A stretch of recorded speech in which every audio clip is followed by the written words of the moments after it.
Okay. It looks like we are close to being live on all platforms, and I hope I've got my stuff together. I believe we're live. I'm going to go on and get started. How you all doing today? Welcome to This Week in Supervision, where we talk about subjects relative to supervision. A lot of what I've talked about throughout the week with my groups, and these things I'm expecting can help potential supervisors, but also those who are in practice just trying to get some extra information that might be helpful. And so today we have a special topic, and we're pretty much talking about protocols that you can use for bullying, protocols that you can use for bullying, and how to not get sued. um, I love this work. I love this work I'm doing. I know you all love the work as well. But there is one thing they call it CYB or something like that. You've got to cover your behind, right? You got to cover your behind because we have worked too hard to get our license, and we want to keep our license. And those of you all who are not licensed, you want to keep your job, right? We want to keep our jobs. And so there's some things that we want to know and have in place when it comes to um keeping our jobs. And bullying is a huge topic, a huge issue that goes around. And so in supervision throughout the week, we talked about this. And what I like to do again is bring scenarios that start off conversations. Um, and I'm going to try to bring some of that into play. And it kind of makes it easy for the session not to be, um, you know, like super boring. You want to get them involved. And a lot of times what I find is that supervisees are challenged by test questions, they're challenged by scenarios because it gets them to thinking. And you want to bring content that makes it that way, that challenges them, right? And so what I'm going to show you, I'm going to share my screen for a second here and just show you a little bit about what we went over. But you know what? Just before I do that, I want to show you something that we've got going on Monday. It is not too late to sign up for the social work supervisor training, and you see the wonderful gifts we have here. They're going to be supporting you. I thank you all that have signed up. We're going to have a great group, and we're going to have a great time and talk about some of the things that not necessarily updates, but that are being enforced. Uh, if you're a supervisor, we want to make your life easier. And so we're going to show you and talk a lot about that. And we have a free supervisor training coming up for those of you all who are a part of Social Workers of Alabama. And we want you to attend that. And guess what we're talking about? All right, we're going to put it up here. We're going to be talking about social workers in sports. All right. Now, we had a capacity issue last time. And so you want to get there as soon as possible because it will close you out. Apparently, Zoom is just letting us do 100 people. We had about 300 signed up. So you got to be there. I would suggest early. And that shut us down last time. And we have Miss Ataska in Winsett, and she's going to be coming and speaking to us on this topic. You want to be there. And then, of course, we also have the online DSM 5 TR training, which we've gotten rave reviews about. We're going to have a new one coming out soon as well. If you're looking to get those clinical hours for the DSM, if you're clinically licensed, you need those hours. We're going to do that. But let's get to what we got to talk about today. This bullying. This bullying is a big deal. Time is 2:07. It's a lot of things that I want to touch on here because when you work this thing, it's interesting to bring a great topic of concern that can really hit something that they're engaged in as far as the workforce. But then we want to try to bring in elements of, okay, if this is not properly resolved, what can happen?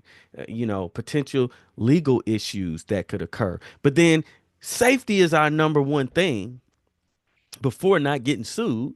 So, what do we need to do? Number one, to make sure the client is protected safety wise. Okay. We talk about that. And then in this situation, we're going to talk about because it wasn't handled, some emotional things evolved, some suicidal ideations evolved, and some signs that pinpoint that there is a diagnosis. Can you diagnose? Can you figure out the diagnosis? And so then we push that out on them. And then we push out like, okay, well, if this was your client and they started to experience this, like if they were your client and you were the counselor, they came to you for the first time for counseling and they're having these ideations and or things like that, how would you treat them? You know what I'm saying? What's some of the modalities that you use? But that's what we're going to get into real quick. All right. So here is our first scenario.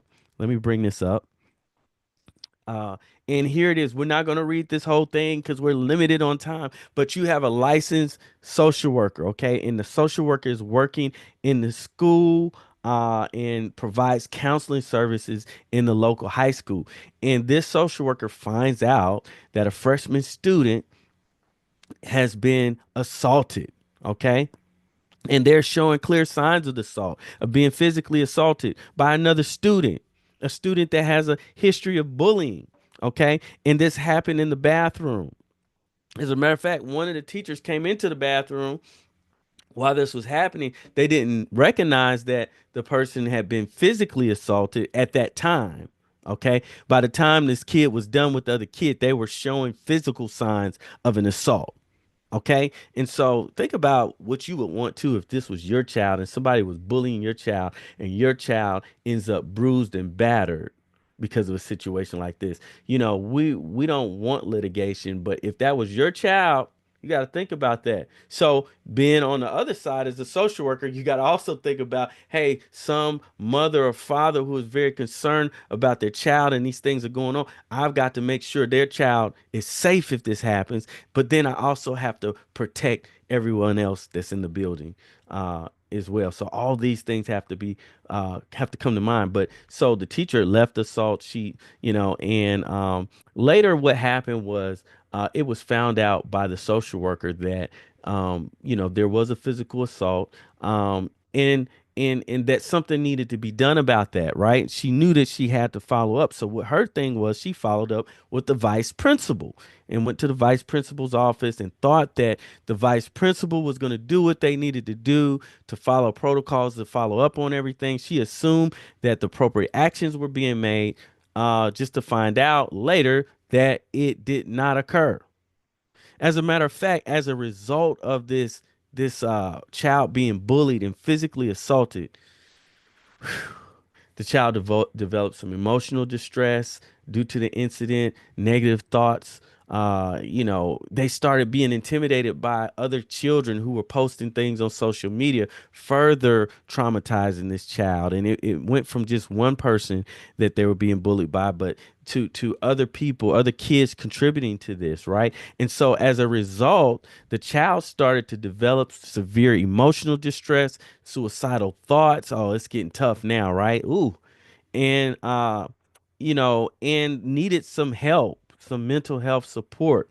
So I believe that this child ended up being bullied even down the road by this same person who was not, nothing was really done to stop it. Okay. And so this was what the social worker was having to deal with. Now, we try to get the supervisees to put themselves in that situation. You're the social worker. These things have happened from the beginning. What is it that you should have done? What is it that needed to be done? And so, as you can see, we skipped on down here. So, one of the questions I want you to think about it: what immediate step should should the social worker have taken upon learning about the assault? As soon as they learned about the assault, think about it. What should this social worker have done? If you were the social worker, what should you have done after finding out that this child was assaulted by a bullying child in the bathroom? Okay. All right. And so we went over that and we had a deep discussion on that. But here's some things that we looked at. We wanted to make sure that the social worker, they should have immediately looked after the student's safety to make sure that this could never occur. Now, sometimes we just stop with when we say the safety of the student, we're thinking about the physical safety, but safety also means physical and emotional, mental, right? Matter of fact, we're so closely connected to that anytime we have a major change in our social work law. One of the questions is about, is this, you know, for safety issues, to safety for the public. So that's a big part of what we do. Ethically, we have the responsibility to provide for safety in this manner, right? So part of safety involves in the school system, particularly, should involve some level of a safety plan that should have been put in place and followed. The school administrator should have been notified. And the incident should have also been reported to who? The parents, because this child was assaulted on your time under your watch. And so it's the right of the parents that this should have been reported to the parents as well. None of this was done. A lot of, a lot of missing pieces here. And if in some cases, law enforcement should have been contacted as well. All right. And so we're looking at intervention, looking at intervention. So another thing that could be left out, like the child has some bruises and scars, medical attention should have been given. And medical attention from the standpoint, if it's severe enough to where they have needed to have the kid transported to the hospital or something like that. And so the parents should have been informed on this situation. Now, when we don't handle business, bad things happen, right? And so another question that we ask is, how could the social worker have verified that appropriate actions were being followed after this occurred? So how could the social worker have made sure that the vice principal was doing what they needed to do? Because this is the thing, and I put this on here. You don't want to be somebody's correction plan. What's a correction plan? Basically, somebody comes and sues. And in this situation, you had a school counselor, you had a social worker, you had, and this is based on a real situation. Some things have been changed up, right? So you've got all these people involved, the principal, the vice principal, all these, and then they come after the social worker. Okay. And sometimes the lawyer is going to come after who they think that they could who they can win the case with or make the money. And so I don't know that they're going to always come after the social worker, but there were other people involved in this process, but the social worker was the one who was sued. Okay. And so in this situation, it would have been necessary for the social worker to make sure that the principal was notified. And we talked about that. The parents, law enforcement, but documentation of everyone who was involved, everyone who has been notified, that should have been done. You have to have some type of record to cover your behind, because if you're being somebody's correction plan, that means that they have gotten into trouble, and so then they're blaming you, and they'll throw your behind up under the bus. And if you don't have anything to prove, so one of the ways that a lot of the supervisors was saying, hey, this is a way to deal with this, is that, look, everybody needs to be CC'd or notified in the email of what's going on, top and the bottom, to make sure action is carried out. You need to have some type of correction plan that's followed and documentation. Now, there's some other things here, but we run out of time. All right, so real quick, this is what happens, right? So we're going back over the situation. A high school freshman was physically assaulted by, and you could get ChatGPT to help you with some of this now, assaulted by an older student in a school restroom. Within 2 weeks following the attack, the student begins experiencing, check these symptoms out, intense anxiety when approaching the public restrooms, leading to panic attacks characterized by a racing heart, sweating, trembling, and overwhelming fear. The fear rapidly generalizes, causing extreme anxiety about using public restrooms. Now the child is afraid to go into public restrooms because something was not handled on you all's watch. Okay. Public restrooms are similar in closed spaces. Okay. Severely impacting their daily activities and social interactions. So, with those symptoms, you want to challenge the group and ask them, I want to ask you, what mental health condition are the student's symptoms most consistent with? And you can put that in the chat. Which one is it most consistent with? A, generalized anxiety disorder, B, acute stress disorder, C, post-traumatic stress disorder, D, adjustment disorder. And you would have them put the answer to that, and then we go through each one of them once we get so this is the thing when we're going through this, right? If we were to think about generalized anxiety disorder, is that the correct answer? Okay. There are definitely anxiety symptoms, but frequency, intensity, and duration is something that we always want to pay attention to no matter what when we're trying to identify the answers to some of these questions. So these are fundamental things that we just have to know. Okay. Frequency, intensity, and duration. So if we're looking at generalized anxiety disorder, um, it's going to be important to understand frequency, intensity, and duration. And if we do know that, we know with generalized anxiety disorder, I think it's about 6 months that we would need to experience these symptoms before that can even be determined, before we could even look at a diagnosis. Now, what does it say here? How long the symptoms been going on? Within 2 weeks following the attack. So that's all that we have right now is that something about 2 weeks. That's all we have. So we're looking at the best answer based on the information we've been given. In the group, a lot of people answered post-traumatic stress disorder. How many of y'all chose C? All right. So if you chose post-traumatic stress disorder, that is very close, but that is not the answer.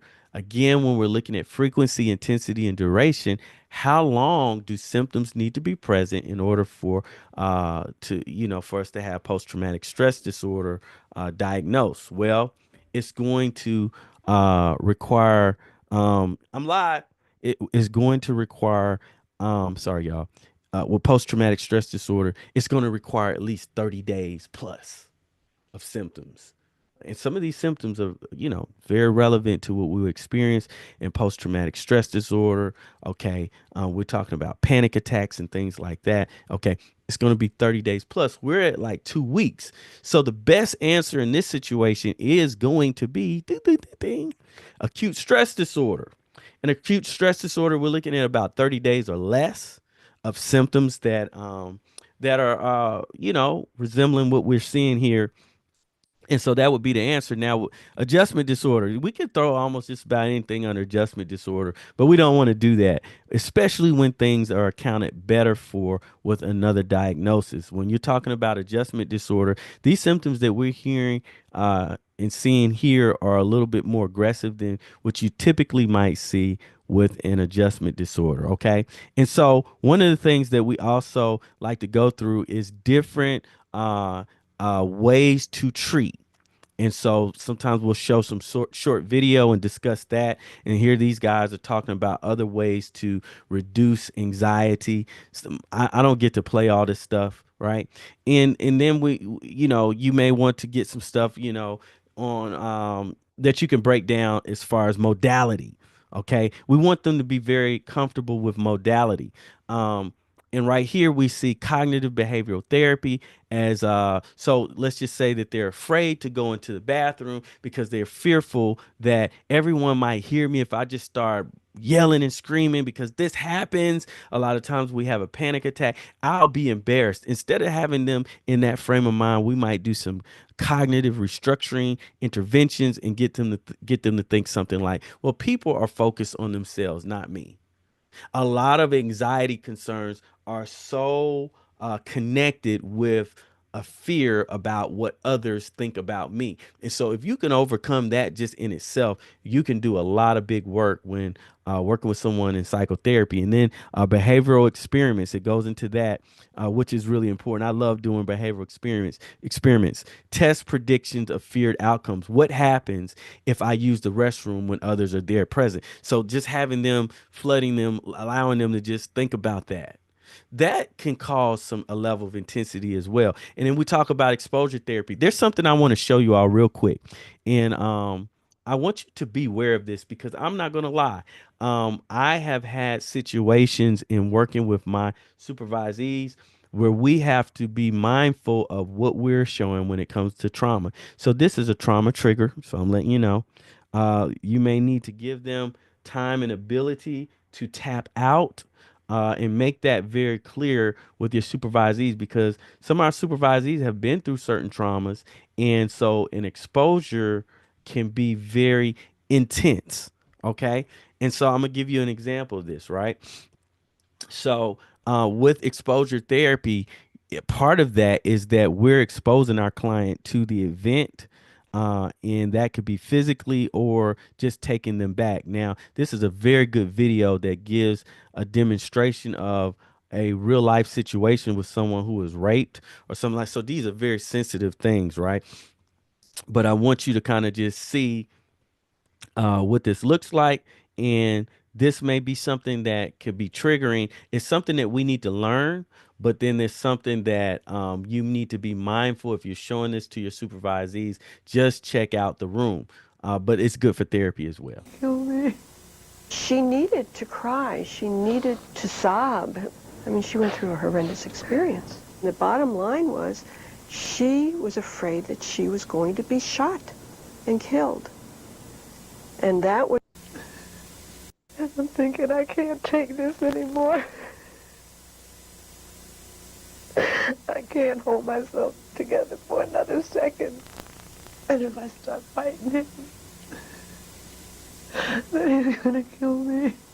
She needed to cry. She Okay, I'm needed... just going to show that. So this is an example of what you're exposing your supervisees to of what it looks like, because many of them have not been in this situation, to bring somebody back to a situation in their mind, and it starts to cause them distress. You get to see how the therapist intervenes and supports this person. So, but there's a number of things we're watching. We're watching the reaction of those who we're supervising, but then we're also trying to educate them on modalities to treat this situation, because if you're in the midst of that as a therapist, you're not going to be able to run. You're not going to be able to take, you can take a break or whatever, but you have to understand where you are. So this exposure is actually sometimes helpful in itself, just because it helps some of the therapists to understand where they are and some of the things that they may need to work with in working with clients, because we don't get to pick and choose what type of traumas that they come in with. But yeah, so she was getting exposed to the situation, so much to the point that she became, in a sense, desensitized to a fear of going into a bathroom situation and being harmed. And so we just show these different videos, we work these different things out, and we have a great time. And I just want to invite you to use some of these interventions and techniques if you are a supervisor. And I hope that this has been helpful, even if you're not supervising and just learning some details of clinical work. We'll try to put the clips in the chat where you can check this out. This is some really good stuff with that video. And we're going to end it here. You all take care, and you all have a great weekend. Until next time. All right. Bye bye.